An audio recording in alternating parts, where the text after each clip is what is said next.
রোজা ফরজ ছিল, সে কথাই আল্লাহ পাক কোরআনে কারিমের মধ্যে জানা দিলেন। বিসমিল্লাহির রাহমানির রাহিম। ইয়া আইয়ুহাল্লাযীনা আমানু কুতিবা আলাইকুমুস সিয়ামু কামা কুতিবা আলাল্লাযীনা মিন ক্বাবলিকুম লাআল্লাকুম তাত্তাকুন। ইলা আখির আয়াত। আল্লাহ রাব্বুল আলামিন জানিয়েছেন, ইয়া আইয়ুহাল্লাযীনা আমানু, ওহে যারা ঈমানের দাবি করো যে আমি মুসলমান, আমি ঈমানদার, আমি পরহেজগার, আমি মুসলমানের সন্তান, মুসলমান, আমি মুসলমানের ঘরে জন্ম নিয়েছি এবং ইসলামকে মেনে চলি, তোমরা শোনো। আল্লাহ পাক ডাক দিয়ে বলছেন, ওহে যারা ঈমানের দাবি করে শোনো, কুতিবা আলাইকুমুস সিয়াম, আল্লাহ পাক জানিয়েছেন তোমাদের উপরে রোজা ফরজ করা হয়েছে। এখন যদি কোরআনকে প্রশ্ন করা হয়, কোরআন রে আল্লাহ পাক আমাদের উপর রোজা ফরজ করলেন, তাহলে কি পূর্ববর্তীদেরকে আল্লাহ পাক মাফ করেছিলেন নাকি তাদের উপরে রোজা ফরজ ছিল? কোরআনে কারীম জবাব দিচ্ছেন, কামা কুতিবা আলাল্লাযীনা মিন ক্বাবলিকুম লাআল্লাকুম তাত্তাকুন। আল্লাহ রাব্বুল আলামিন পবিত্র কোরআনে কারিমের মধ্যে বলছেন, হে দুনিয়ার মানুষেরা শোনো, তোমরা যে প্রশ্ন করেছো যে আমাদের উপরে কি রোজা ফরজ হয়েছে, না, শোনো, কামা কুতিবা আলাল্লাযীনা মিন ক্বাবলিকুম, যেমন তোমাদের পূর্ববর্তীদের উপরেও রোজা ফরজ হয়েছিল, শুধু তোমাদের উপরে আমি আল্লাহ রোজা ফরজ করি নাই, তোমাদের পূর্বে যত নবী রাসূল আম্বিয়া আলাইহিস সালাতু ওয়াস সালাম উম্মতি মুহাম্মাদি পৃথিবী থেকে বিদায় হয়ে চলেছেন, তাদের উপরে পবিত্র রমজানের রোজা ফরজ ছিল। এখন প্রশ্ন হলো, এই কোরআনে কারীম রমজানের রোজা রাখবো, পূর্ববর্তীদেরকে অনুসরণ করে আমরা রোজা রাখবো, বেশ ভালো কথা। তাহলে এটা রাখলে পরে আমাদের কল্যাণ কোনটা হবে?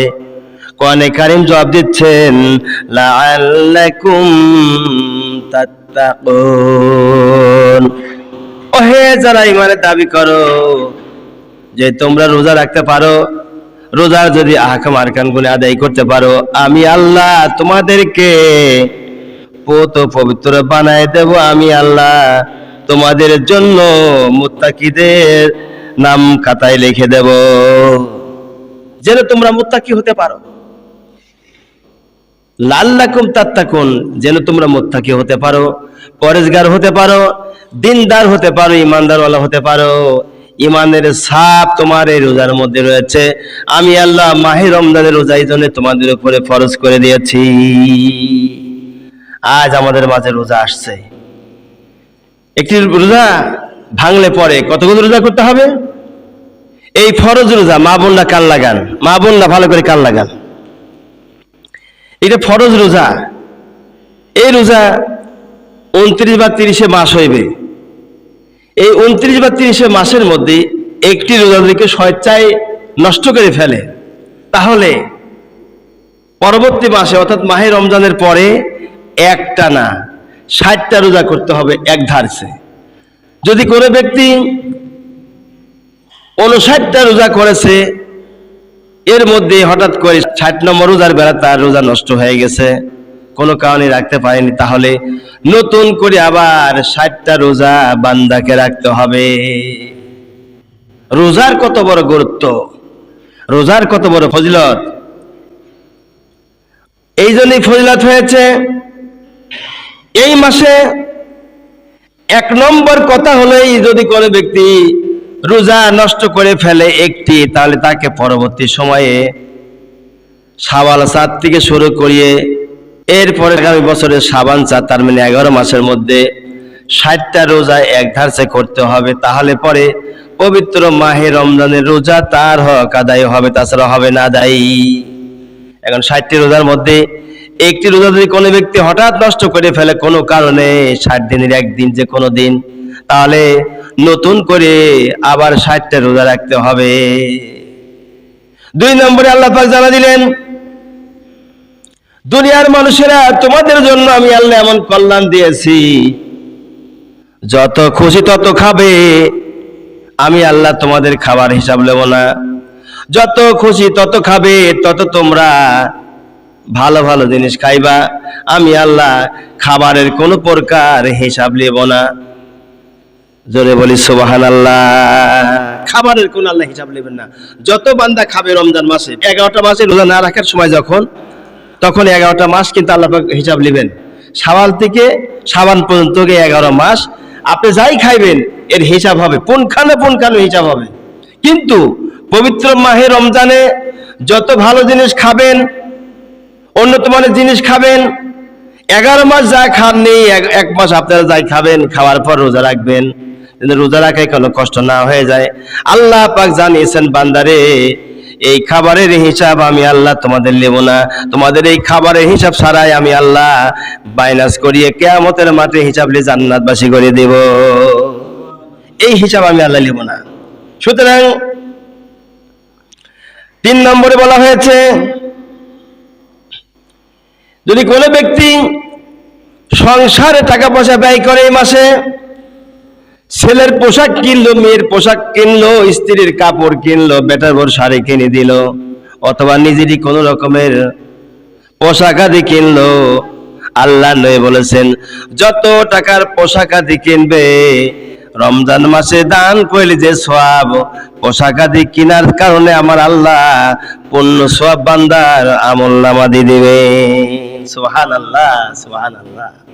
আল্লাহ কত দয়ালু। আপনার ছেলে, আপনার মেয়ে, আপনার বেটার বউ, আপনার নাতি নাতনি, এদের জন্য আপনি পোশাক আদি কিনে দিবেন, খরচ করবেন টাকা, এই টাকা আল্লাহ পাক আপনার আমলনামা দান সদকার খয়রাত করলে যেমন সওয়াব হবে, দান করার সব আল্লাহ পাক আপনার আমলনামা দিয়ে দিবেন। বলি সুবহানাল্লাহ। নাম্বার 5, এই মাসে সম্মানের খাতিরে দোকানপাট, হোটেল এগুলো সম্পূর্ণ বন্ধ রাখতে হবে। দিনের বেলা কোন রকম দোকান খুলবে না, কোন রকমের হোটেল খোলা যাবে না। খাদ্যখানার হোটেল, দোকানপাট এগুলো বন্ধ রাখতে হবে। যেমন চায়ের দোকান, হোটেলে খাদ্যখানার দোকান এগুলো বন্ধ রাখতে হবে। প্রকাশ থাকে এই যে আপনি যদি কোনো জিনিস বিক্রি করতে চান, সেটা হলো ভিন্ন ব্যাপার, যে কাঁচা জিনিস বিক্রি করছেন, যেমন সোলামুড়ি, খেজুর, এগুলো কাঁচা জিনিস বিক্রি করতেছেন, ইফতারি করার জন্য লোকেরা কেনাকাটা করবে, এগুলো জায়েজ আছে। তাছাড়া খাদ্যখানা দিনের বেলা বিক্রি করবেন, এগুলো জায়েজ নাই। অথবা আপনি আপনার দোকানটা বোরকা পরাইয়ে ভিতরে লোকদেরকে খাওয়াবেন, তাও জায়েজ নেই। কত মানুষ আছে রোজা থাকে না, ইচ্ছা করে রোজা নষ্ট করে দেয়। ওদেরকে কিছু দোকানপাট আছে, চায়ের দোকান এবং হোটেল, এগুলি অনেক সময় দেখা যায় খোলা থাকে। আর খোলা থাকলে হবে কি, ওই চায়ের দোকান আর হোটেল বোরকা টানায় রাখে, যেন দেখা না যায়, বোরকার ভিতরে খাওয়ায়, এরপরে সে দোকানদারি ব্যবসা করে। আল্লাহ নবী বলেন ওই ব্যবসা আমি আল্লাহ রাসূল হারাম করে দিলাম। ওই ব্যবসা হারাম করে দেওয়া হয়েছে। যে ব্যবসা হালালের সময় হারাম অর্জন করো, ওই টাকাও তোমার হারাম হয়ে যাবে। আল্লাহু আকবার। আমার ভাইরা, 6 নম্বরে,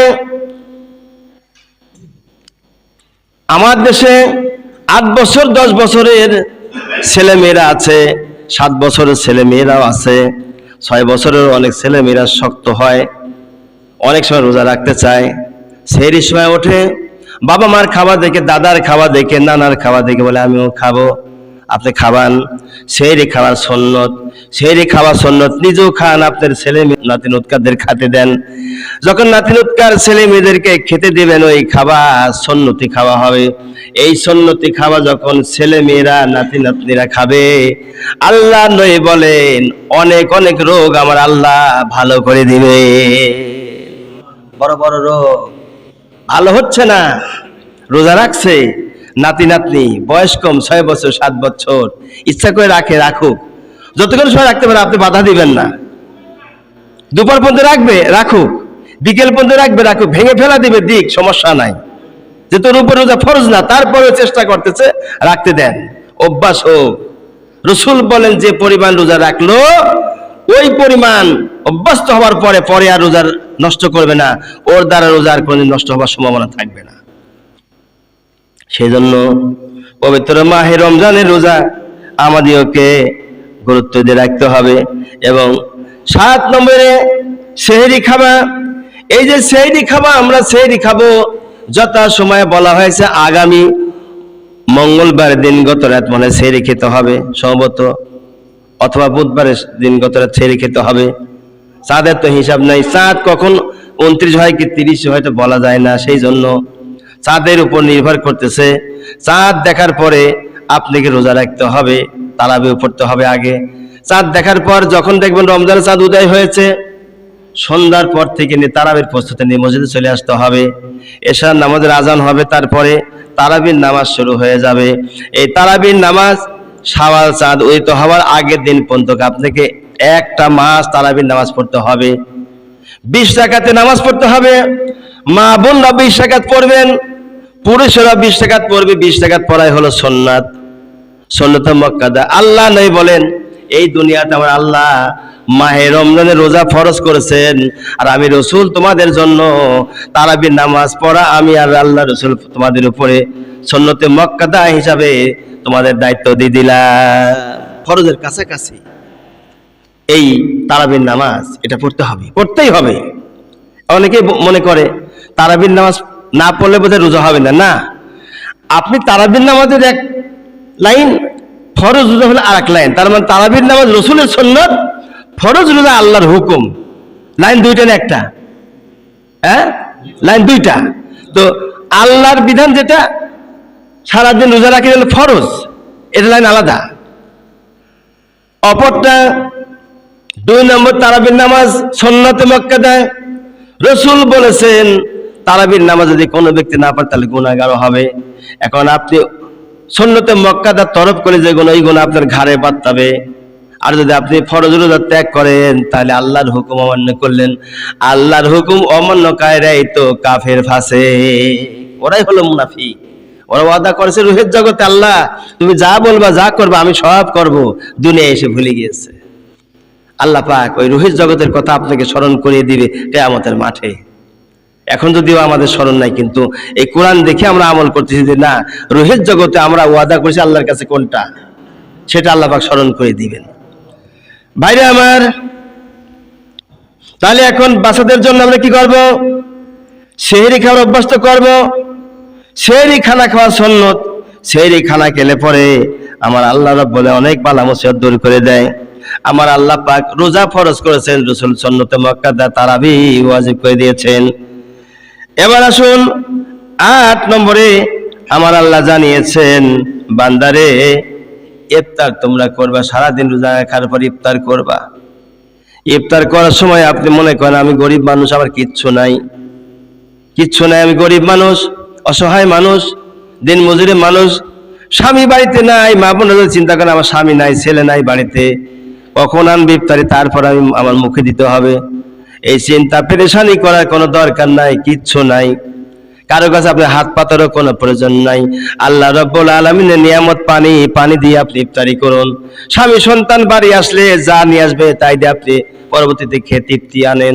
আমার আল্লাহ বলেন আমি আল্লাহ রোজাদারের সন্ধ্যাকালীন সময়ে ইফতার যেটা নিয়ে বসবে ওই সময়কার মুখ থেকে একটা গন্ধ বের হয়, ওই গন্ধটা আমি আল্লাহ মেশক আতর জাফরানের চাইতে উত্তম হিসাবে আমার দরবারে আমি আল্লাহ কবুল করি। বলি সুবহানাল্লাহ। আল্লাহর কাছে এত প্রিয় বান্দার রোজা রাখার, সারাদিন রোজা রাখে, সন্ধ্যাকালে ইফতারি করার সময় আগ দিয়ে সন্ধ্যাকালে ইফতারি করার পূর্বক্ষণে মুখটা গন্ধ হয়, এই গন্ধ আল্লাহর কাছে মেশক আতর জাফরানের চাইতে উত্তম হয়। সুবহানাল্লাহ বিহামদিহি। আমরা তো অনেকেই বুঝি না, এই ব্যাপারে আমরা খেয়াল করতে চাই না। ভাইরা আমার, কয় নম্বর গেল? 8 নম্বর গেছে নাকি? 9 নম্বরে বলা হচ্ছে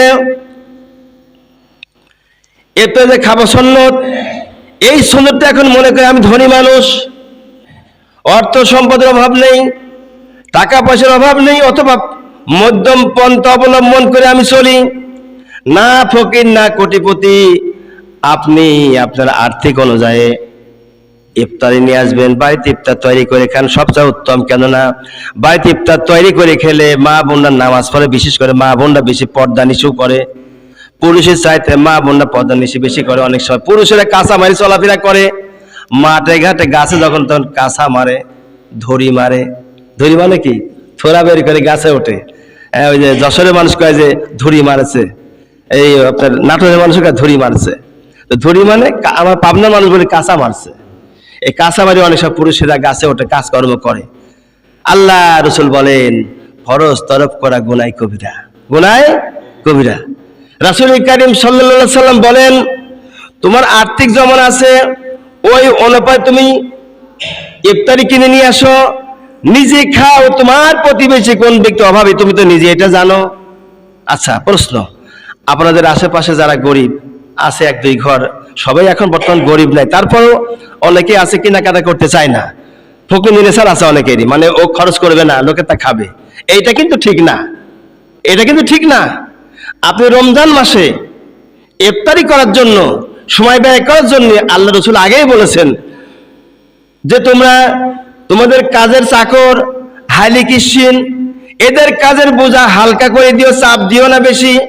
যেটুক পরিমাণ পারে ওইটুক পরিমাণ তোমার সংসারে কাজকর্ম করে খবরদার চাপাচাপি করিও না।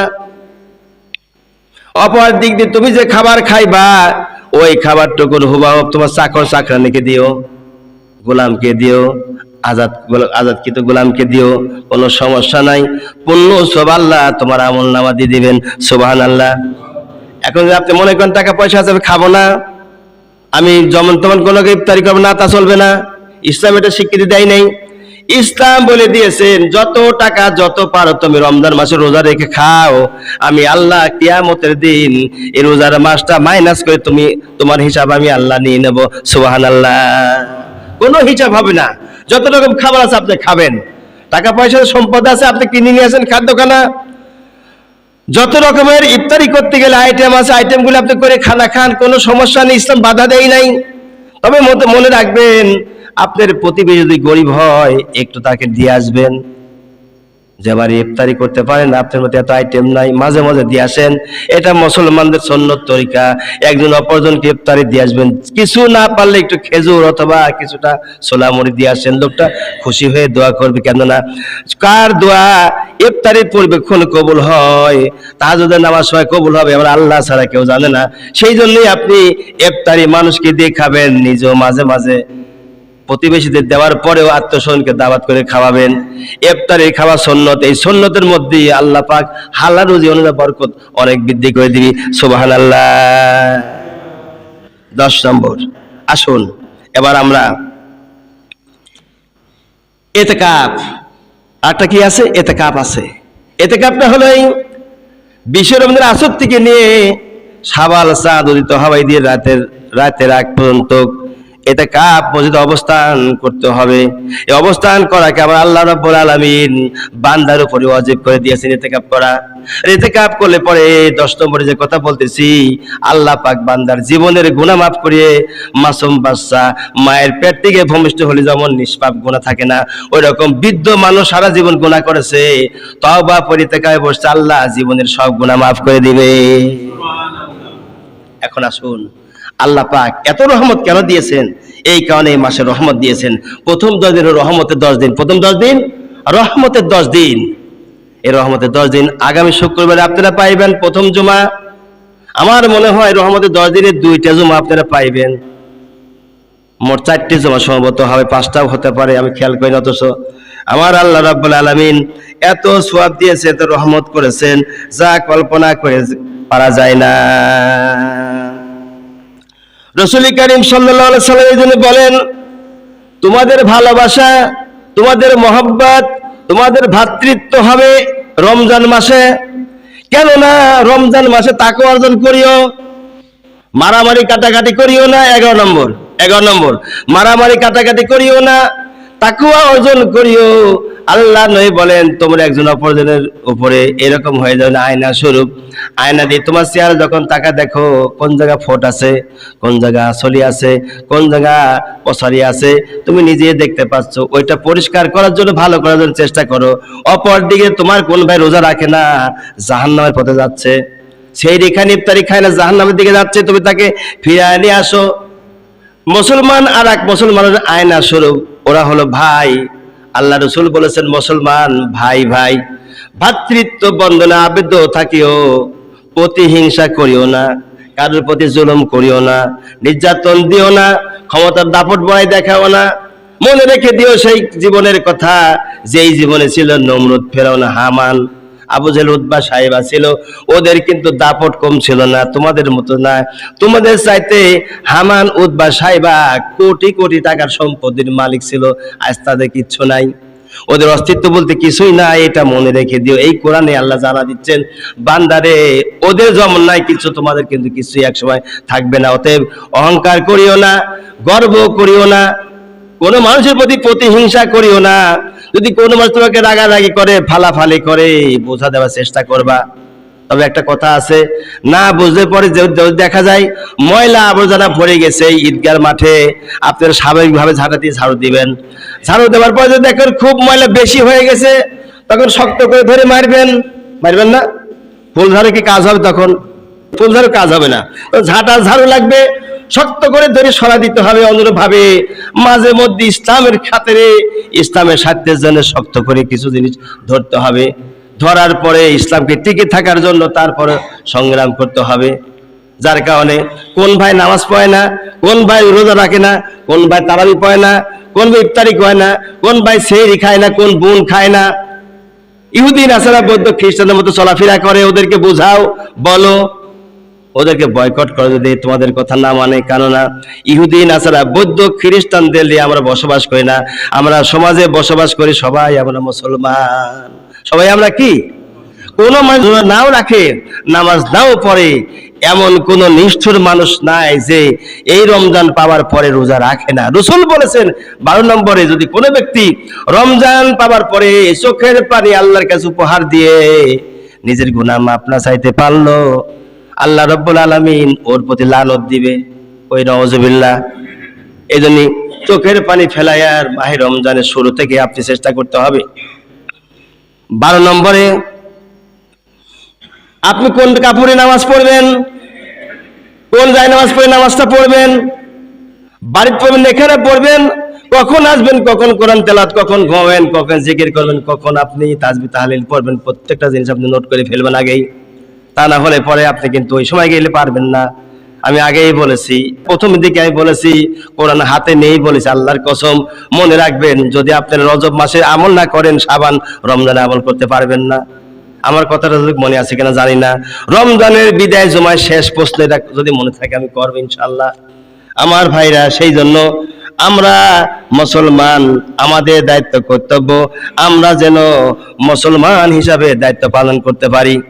এই দায়িত্বটা পালন না করে দেওয়ার জন্য একজন যাজক, ইহুদি ধর্মযাজক, এই ধর্মযাজক ইহুদি, তার কন্যা অন্ধ হয়ে গেছে, চোখের যন্ত্রণায় থাকতে পারে না, ছটফট করে। আল্লাহর নবী সরকারের দল মুহাম্মদ সাল্লাল্লাহু আলাইহি ওয়াসাল্লাম পৃথিবীতে আগমন করবেন, আবির্ভাব একটি বাতা।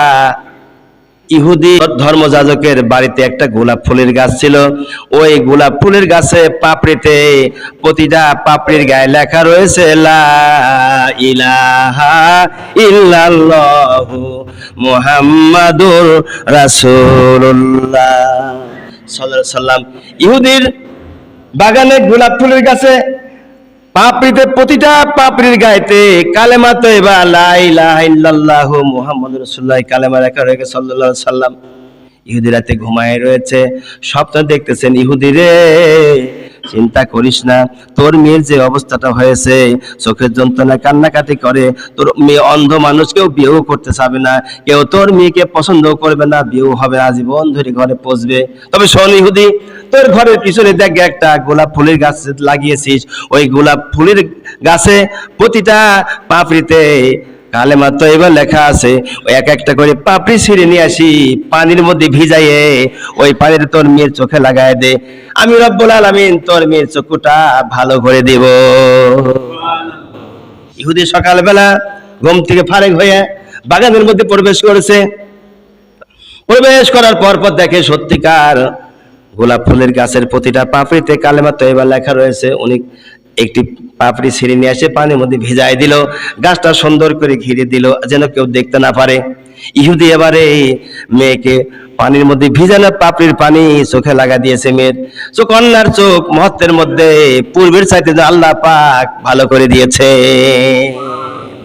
ইহুদি আবার ভালো করে গাছ লাগাইলো, যারই অসুখ হয় ওই পাপড়ি নিয়ে এসে ভিজায় পানি দেয়, আল্লাহ পাক যে কোনো রোগ আরোগ্য করে দিলেন। বলি সুবহানাল্লাহ।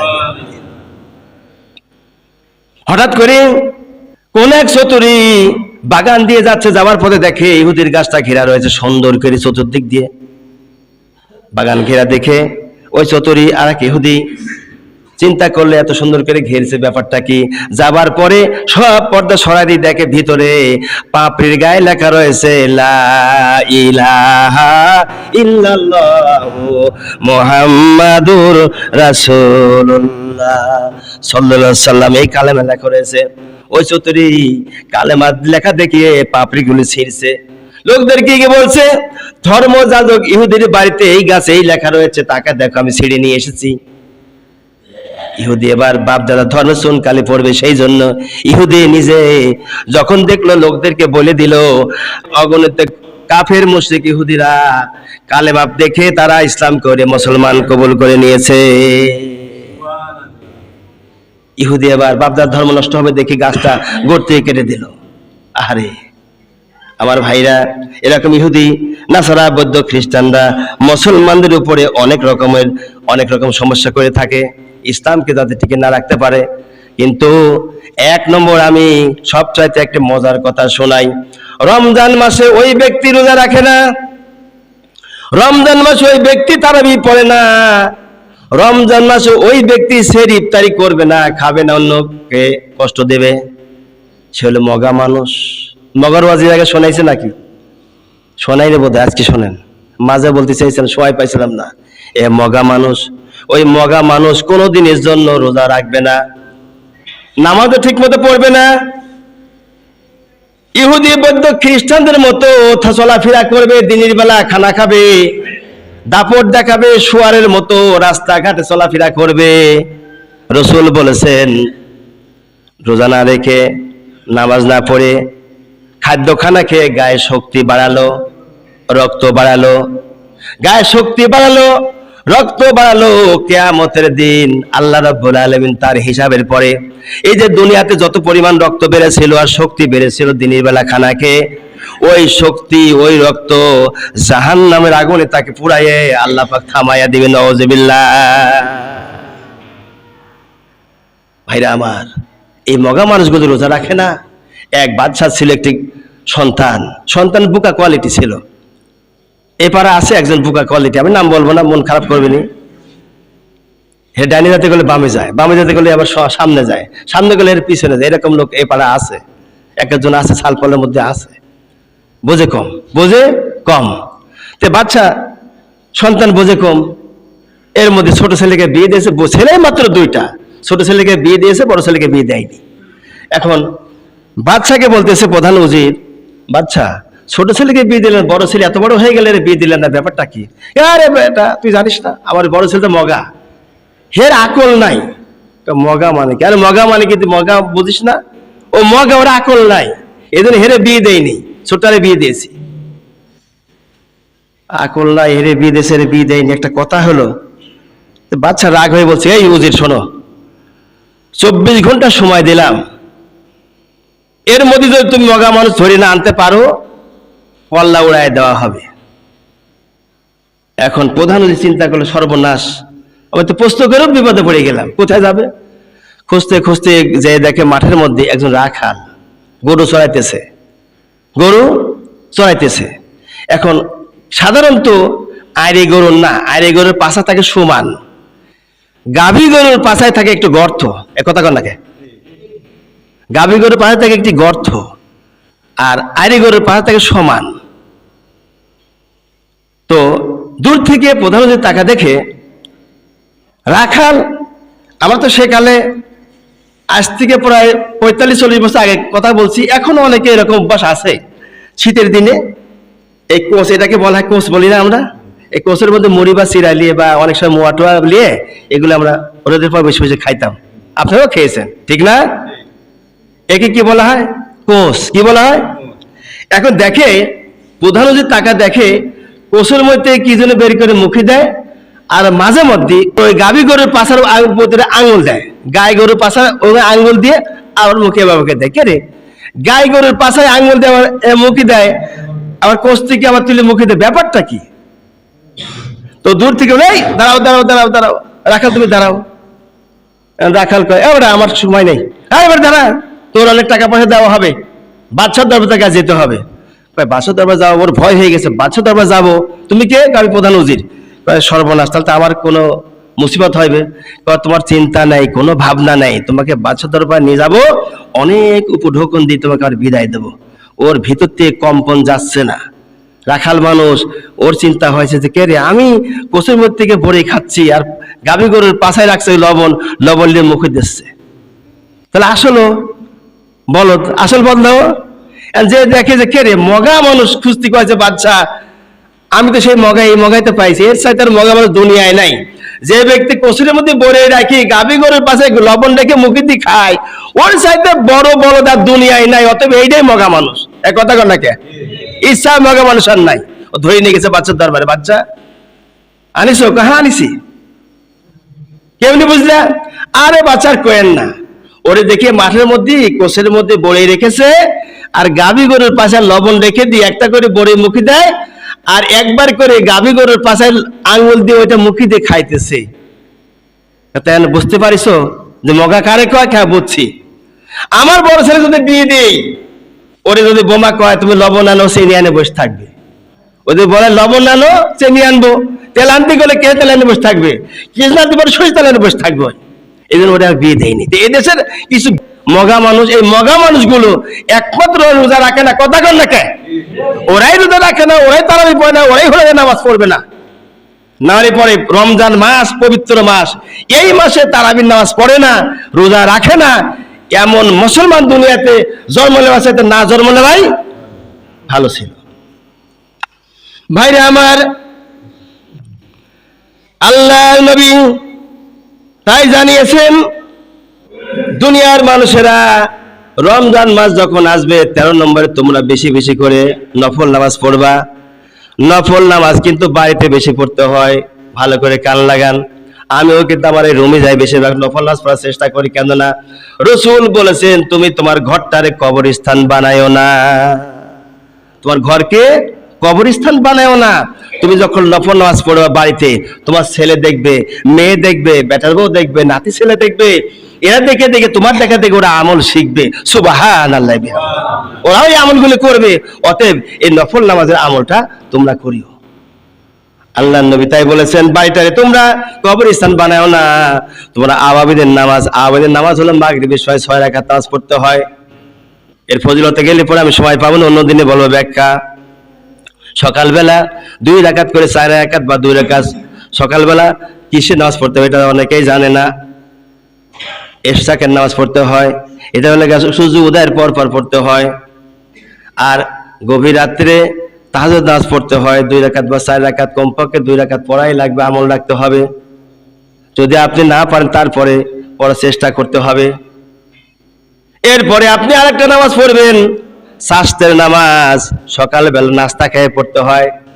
ওই নামাজটার আমল আমি আজও করতে পারিনি, কিন্তু ফতোয়া দেওয়া ঠিক হলো না, কিন্তু বললাম মুখে এসে গেল, তাই ওই নামাজ আমি আমল ধরতে পারি, তাই বলে ফেললাম। তারপরেও আল্লাহ যেন আমাদের সবাইকে আওয়াবিদের নামাজ, সাস্তের নামাজ, ইশরাকের নামাজ, তাহাজ্জুদের নামাজ পড়ার জন্য আল্লাহ কবুল করে, বলি আমি। এই নামাজগুলো রাসূল বলছেন রমজান মাসে বেশি বেশি করে পড়িও। রমজান মাসে তোমরা নামাজ পড়িও, অন্যকে বলিও, কল্যাণের জন্য সবার প্রতি কি করিও? আহ্বান করিও, কল্যাণের জন্য ডাক দিও। আজকে কল্যাণের কারণেই, রহমতের কারণেই রমজান মাস আল্লাহ দিয়েছেন। গুনাহ মাফ চেয়ে নিতে হবে আল্লাহর কাছ থেকে, আল্লাহর কাছে কাঁদতে হবে। রমজানের এমন কোন দিন নাই চোখের পানি ফেলবেন না, এমন কোন সময় যেন অতিবাহিত হয়ে না যায়। প্রত্যেক দিন আল্লাহর কাছে কাঁদতে হবে। আল্লাহু আকবার, আল্লাহর কাছে কাঁদতে হবে। গভীর রাতে কাঁদেন, দিনে কাঁদেন, যখনই কাঁদেন। রমজান মাসে রহমত তো প্রতিটা সেকেন্ডে সেকেন্ডে আল্লাহ দান করবেন। সুবহানাল্লাহ বিহামদিহি। প্রতিটা সেকেন্ডে সেকেন্ডে বান্দার গুনাহ মাফ করে দিবেন। সুবহানাল্লাহ বিহামদিহি। আল্লাহ পাক তৈরি হয়ে রয়েছেন, বান্দা কখন আমার কাছে মাপ চাইবে, কখন মাপ চাইবে, কখন মাপ চাইবে, আল্লাহ পাক অপেক্ষা করতেছেন। সুবহানাল্লাহ। প্রথম 10 দিন রহমতের 10 দিন, এটা প্রথম 10 দিন রহমতের 10 দিন। এই রহমত যেন ছুটে না যায়, কেউ কারকে ডিস্টার্ব করবো না। আপনি 11টা মাস ধরে কি করেছেন? আপনি বিয়ে করার আগে আপনি মনে করতে পারেন বিয়ে করতে যাব, তাহলে আমার স্ত্রীর জন্য শাড়ি কাপড় কিনতে হবে, ছাই ব্লাউজ, আইভোর মাইভোর, আশকারা মাসকারা সবই কিনতে হবে, এগুলো মনে রাখেন। আবার আয়া যাবে কে হেডটাও নিতে পারেন, এগুলো সবই তো আপনি জানেন। কি ভাই জানেন? এমন লোক আছে নাকি? সবাই জানেন এটা? জানে, কিন্তু ছেলে মশমায় দিবেন, কারে কারে দাওয়াত, এটা তো আপনি আগেই প্রস্তুতি নিয়েছেন। 1 বছর ধরে, 2 বছর আগে গরু পালা শুরু করেছেন, মহিষ পালা শুরু করেছেন, যদি 1-2 বছর পরে আমি খাসি পালবো, এই খাসি আমি 1-2 বছর পরে আমি বড় করিয়ে মুসলমানি বা এটা সেটা করবো। এটা করে কি করে না? কথা বলেন। করা হয়। এগুলো করা যদি হয় তাহলে এগুলো তো আপনি ভালো বোঝেন। আর এই ভালো দিনগুলো আসলে পরে আপনি কেন বোঝেন না এগুলো? বলেন তো, কেন বোঝেন না বলেন? অনুরোধ করছি, বোঝার চেষ্টা করবেন, দিনগুলো বোঝার চেষ্টা করেন। আপনি মারা যাবেন, কেউ আপনার সাথী হবে না। এই গত আল্লাহ বৃহস্পতিবারে আমাদের কাছের মানুষ মারা গেছে, 2 গ্রামপুর বাড়ি। একেবারে মূর্খ চাষা ভুষা, মানুষের কামড়া দিয়ে খেত। বিশ্বাস করেন, ফেসবুকে আমি বোধহয় দিয়েছি, ওর জানাজা এত লোক হয়েছে, আমি জানাজার ইমামতি আমি করলাম, জানাজার ইমামতি আমি করলাম। এত লোক হয়েছে ওই একটা চাষা ভুষার জানা যায়। আশ্চর্য শুনলাম, ফজর নামাজে উঠেছে, নামাজ পড়ার জন্য নামাজ পড়াতে উঠেছে, পেশাব পায়খানা থেকে আসতে অমনি দরজার সামনে শুয়ে পড়েছে জায়গায় শেষ। সময় দেয়নি, বয়স আমার মতোই বয়স, হয়তো 2-4 সময় কম বাড়া হবে। ছোটবেলা আমার আব্বা দোস্ত পাতাইছিল ওর সাথে, লোকটির সাথে 20 বছর যাতায়াত মনে আমি করিনি, ওর কাছে গেছি, দেখা হয়নি। একেবারে চাষা ভুষা মানুষ, সেই 40 বছর আগের থেকে সম্পর্ক আমার, 40-42 বছর আগের থেকে সম্পর্ক। মারা গেলে এতগুলো লোক হলাম, চিন্তা করলাম, রাতের বেলা জানাজাই করলাম, দেখবেন ফেসবুকে দিছি, একটা 2 লোক না, 1,500-3,000 লোক হয়েছে। আমি আশ্চর্য হলাম। 8 মাইলের মতো একটা গোরস্থানে ভিতরে অনেক জায়গা, গোটা গোরস্থান পড়ায় পরিপূর্ণ হয়ে গেছে। লোক হয়েছে কত, জানাজাই হয়েছে কত, লোক হয়েছে কত। কেন হয় ভাইগুলো? কিছু ভালো ভালো আমল করতে হয়, কি ঠিক না? কিছু ভালো আমলের কারণে কারো জানাজা বহু লোক হয়, আবার কিছু ভালো আমল করার কারণে কারো জানাজা কম লোক হয়। কম লোকও হবে, বেশি লোকও হবে, এই বলিয়ে ভাবা যাবে না ওই লোকটা জানাজায় কম লোক হয়েছে, অতএব বোধহয় খারাপ অবস্থা না। ওই লোকটাকে পরকালে আল্লাহ পাক জান্নাতে হুর বেশি পাঠাতে, তাকে মারহাবা করতে করতে জান্নাতে নিয়ে যাওয়ার ব্যবস্থা করতে পারেন। দুনিয়ায় আল্লাহ কারোকে দেয়, কারোকে পরকালে দিবেন। কে বলছে কথা? আল্লাহ পাক জানিয়েছেন। কথা আর নয়, অনেক কথা ছিল, সামনে জমা ইনশাল্লাহ। আর শেষ কথা বলি, আমার এই মসজিদের সম্মানিত সভাপতি সাহেব কিন্তু এখানে আসেন না, কারণ উনি অনেক ব্যস্তর মানুষ, এই এলাকার উনি মাথা। আবার যে জায়গা দিয়েছেন কানু চাচা, ওনার ছেলেরা, ওনার বাবা মিলাইয়া, ওনারা যথেষ্ট ভালো মানুষ। আমি আগেও বলছি, আজকে নতুন বলি না, আগেও বলছি, আজ থেকে বেশ কয়েক বছর আগে থেকে তাদের সাথে আমার সম্পর্ক বলেছি। তারা যথেষ্ট ভালো মানুষ, তারা এখানে খোঁজ খবর রাখে না। আপনারা গ্রামের মানুষ, এই মসজিদটা সুন্দরভাবে পরিচালনা করছেন, আলহামদুলিল্লাহ পড়ি। এই যে মসজিদ, ঈদগাহ মাঠ, এই যে মাদ্রাসার জায়গা তারা দিয়েছেন, আর এগুলি পরিচালনা করছেন আমাদের এই এলাকার মাথার একজন মুকুট হিসাবে যিনি রয়েছেন, ডাক্তার আনিসুর রহমান সাহেব। তিনি কিন্তু আমাদের যথেষ্ট, এখানে কিন্তু উনি আসে, আপনারা কি করেন না করেন, রাগারাগিও করেন না, আমি আসার 1 বছর হয়ে গেল আসা, রাগারাগিও করলো না, গালাগালিও করলো না, কারোকে চটপটি কথাও বললো না। এরকম বলছে নাকি? কারোকে বলে নেই। এই লোকটি যে এই মসজিদ, মাদ্রাসা, ঈদগাহ মাঠ, গলিগাঁও পাশে গোরস্থান সহকারে উনি যে পরিচালনা করতেছেন, আর আমরা জায়গা দাতাদের সঙ্গে যে আচরণ করে চলাফেরা ওঠা বসা করতেছি, খুব ভালো। তারা দেখতে আসে না, তারা কিন্তু এটা বলতে আসে না, তবে তাদের পক্ষ থেকে আমরা এই মসজিদটা আমজাম দিয়ে রেডি হচ্ছি, অনেক টাকা পয়সা ব্যয় করতেছি। আপনারা ইতিমধ্যে দেখেছেন, ওজুখানা এখানে ছেলে, এই ওয়ালটা নষ্ট হয়ে গিয়েছে, দেখেন না, ড্যাম ধরে নষ্ট হয়ে গেছে। কর্তৃপক্ষ, সম্মানিত কর্তৃপক্ষ ভাইরা, বাবার সকল ঐক্যবদ্ধভাবে মিটিং করে এক হয়ে সভাপতি সাহেব অনুমতি করবে, পাশে পেশাব পায়খানা করবে, ওখানে উজু করবে, মসজিদে আসবে, একটা সুবর্ণ সুযোগ নিয়েছেন। এই সুযোগে পবিত্র মাহে রমজান যদি 1 টাকা দান করেন, 70 টাকা সওয়াব, সুবহানাল্লাহ পড়ি। এখন এই সওয়াবগুলি অর্জন করার জন্য আমরা তৈরি আছেন ইনশাআল্লাহ? কে কে তৈরি? হাত তুলে দেখেন তো। লিল্লাহে তাকবীর, লিল্লাহে তাকবীর। আগামী সপ্তাহে আপনার কাছে একান্ত অনুরোধ, 100, 500, 200 আর্থিক অনুযায়ী এই ওযুখানার জন্য কিছু টাকা আপনারা আনবেন, দয়া করে আনবেন। সেই দিনকে আপনাদের জন্য খাস দোয়া এখনো করে, আগামী দিনও করবো, সারা জীবনই করবো, থাকলেও করবো, না থাকলেও করবো। ওযুখানার জন্য আপনারা যে যা পারেন কিছু টাকা নিয়ে আসেন ভাই। যে টাকা দিয়েছেন আপনারা দানে, ওই টাকাতে আমাদের সিঁড়ি ঘর হচ্ছে না, অনেক টাকা ব্যয়বহুল খরচ হবে। তার আগে দরকার ওযুখানা। এদের ওযুখানার কাজ হাত দিয়েছেন, ওযুখানার জন্য একটু সহায়তা করবেন। আর বাকি নামাজ বাদে সবচেয়ে একটা মজার কথা আজকে বুঝলেন, আমার কানে এ পর্যন্ত আসি নাই, বাংলাদেশে 55 বছর এদের স্বাধীন হওয়ার পরে যে দেশের মায়ে প্রধানমন্ত্রী, পিতা রাষ্ট্রপতি, এই দেশে এমন একটা সুযোগ্য ছেলে আমরা পেয়েছি বর্তমান, যে মা ছিল প্রধানমন্ত্রী, বাবা ছিল রাষ্ট্রপতি, তার ছেলেকে আমরা বিপুল ভোটে জয়যুক্ত করে আবার দেশের প্রধানমন্ত্রী বানায় দিচ্ছি, সুবহানাল্লাহ বিহামদি। এজন্য বেগম খালেদা জিয়ার ব্যাপারে আমি আগেও বলছি, আজও বলছি, বেগম খালেদা জিয়াকে আমি মনের থেকে ভালোবাসি, আগেও বলছি, আজও বলছি। তো তার রুহের মাগফিরাত সহকারে আজকে নির্বাচনী উপলক্ষে আমাদের অ্যাডভোকেট শামসুর রহমান শিমুল বিশ্বাস সাহেবের জন্য দোয়া হবে বাদ নামাজে। এখানে আমরা বসবো, দোয়া খায়ের ব্যবস্থা করেছেন আমার বিএনপি সম্মানিত ভাই বাবারা। আমরা এখানে বসে মিলাদ মাহফিলটা সেরে এরপর যাবো ইনশাল্লাহ। আসসালামু আলাইকুম রহমতুল্লাহ।